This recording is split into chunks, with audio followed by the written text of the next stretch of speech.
The air hung heavy, thick with the stench of stale ambition and cheap cologne. Shadows danced in the Capitol's hallowed halls, cast by the flickering gaslights outside. No one noticed the small figure scuttling behind a marble pillar. No one saw the malevolent glint in the eyes that flickered to life. Chucky was home. He had been dormant, biding his time. But the scent of power, of chaos waiting to be unleashed, was too alluring. Washington, D.C., the belly of the beast, throbbed with opportunity. Chucky licked his lips, a grotesque smile spreading across his stitched-up face. He was here to play. The Capitol was a labyrinth of secrets, power whispering through its corridors. Chucky, small but deadly, navigated it with the ease of a spider seeking its prey. He was drawn to the hum of activity, the frantic whispers of politicians, the clinking of champagne glasses at lavish fundraisers. This was his playground now. Ashley hated politics, hated the fake smiles, the empty promises, the sheer hypocrisy of it all. Watching her father, a prominent senator, navigate this world of shadows had filled her with a cold fury. She craved something real, something raw, something to shatter the suffocating facade. One night, amidst the opulent boredom of a political fundraiser, her eyes fell upon him. A doll, discarded in the corner, its vacant eyes seeming to mock the charade around them. But as she drew closer, something shifted. A spark flickered in those glassy eyes. A knowing smirk twisted its stitched lips. It was an invitation. I wasn't afraid. I felt a strange kinship with this discarded, forgotten thing, this creature lurking in the shadows. He was an outsider, just like me. A predator trapped in a gilded cage. And I, with my knowledge of the Capitol's secrets, could be his key. Chucky sized her up, his plastic head cocked to one side. This girl, with her smoldering anger and calculating eyes, was different. She wasn't afraid of him. She was intrigued. He could use that. He needed someone on the inside, someone to pull the strings while he sowed chaos from the shadows. Let's make a deal. He rasped, his voice a chilling whisper that sent shivers down Ashley's spine. She didn't flinch. She leaned closer, her own darkness mirroring his. I can give you what you want.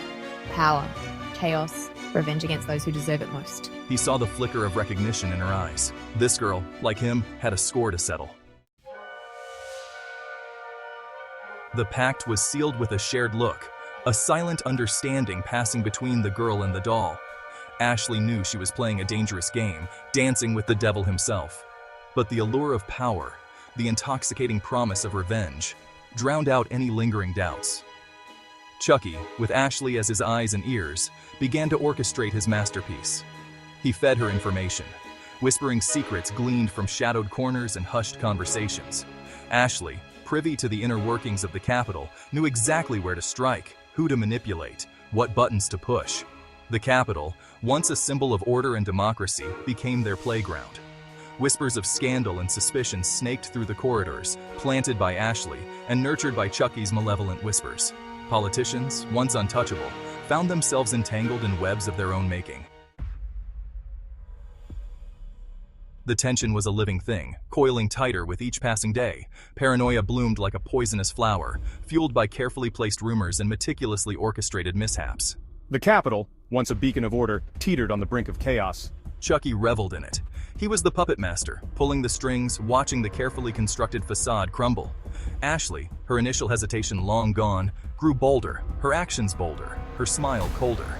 They were two sides of the same coin, united in their desire to burn it all down. The media, sensing blood in the water, went into a frenzy. Every accusation, every whisper of wrongdoing was amplified, dissected, and splashed across front pages.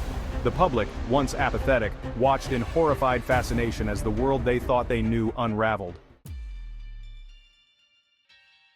The tension finally snapped. A heated debate on the Senate floor, fueled by Chucky's carefully planted misinformation, erupted into chaos.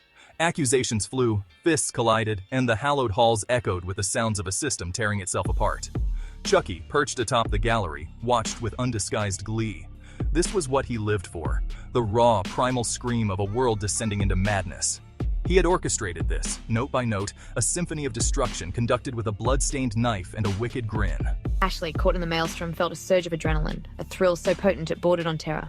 She had unleashed something dark and powerful, something she wasn't sure she could control. But as she met Chucky's gaze across the pandemonium, a chilling sense of exhilaration washed over her. They were in too deep now, and there was no turning back. The violence, once sparked, spread like wildfire. The Capitol, a symbol of democracy, became a battleground. Politicians, their carefully crafted personas stripped away, fought like cornered animals. Fear and adrenaline mingled in the air, a potent cocktail that fueled the escalating madness. Chucky, no longer content with whispers and shadows, joined the fray. His small frame, deceptively strong, darted through the chaos, leaving a trail of carnage in his wake. His laughter, high-pitched and filled with chilling glee, echoed through the once sacred halls. The world watched in horror as the seat of American power descended into a scene from a horror movie. The dream, the ideal, lay shattered, replaced by a nightmare of their own making. And at the heart of it all, pulling the strings of chaos, were a doll and a teenage girl, their laughter echoing in the night. Silence descended, heavy and thick upon the ravaged Capitol. The air, once alive with shouts and screams, was now heavy with the stench of blood and spent gunpowder. Debris littered the once pristine halls. Shattered glass, splintered wood, the remnants of a dream shattered. Chucky, his bloodlust sated for now, surveyed the scene with a satisfied smirk. The Capitol lay in ruins, a testament to his handiwork. He had shown them the true face of power, the raw, primal hunger that lurked beneath the veneer of civilization. Ashley, her initial exhilaration replaced by a bone-deep weariness, watched him from the shadows. She had gotten her revenge, had tasted the intoxicating allure of chaos. But the price, she realized with a chilling certainty, had been far too high. The investigation began, a frantic attempt to impose order on the wreckage. But the truth, buried under layers of deceit and fueled by Chucky's carefully planted misinformation, remained elusive. The Capitol, once a symbol of unity, stood as a stark reminder of the fragility of power. Chucky, however, was gone, vanished into the night, leaving behind a trail of broken bodies and shattered dreams. But his laughter lingered, a chilling echo in the silence. He would be back. He always came back. And deep in the shadows, unseen, unheard, a single pair of eyes gleamed with chilling amusement. The game was far from over. The seeds of chaos had been sown, and the harvest was yet to come.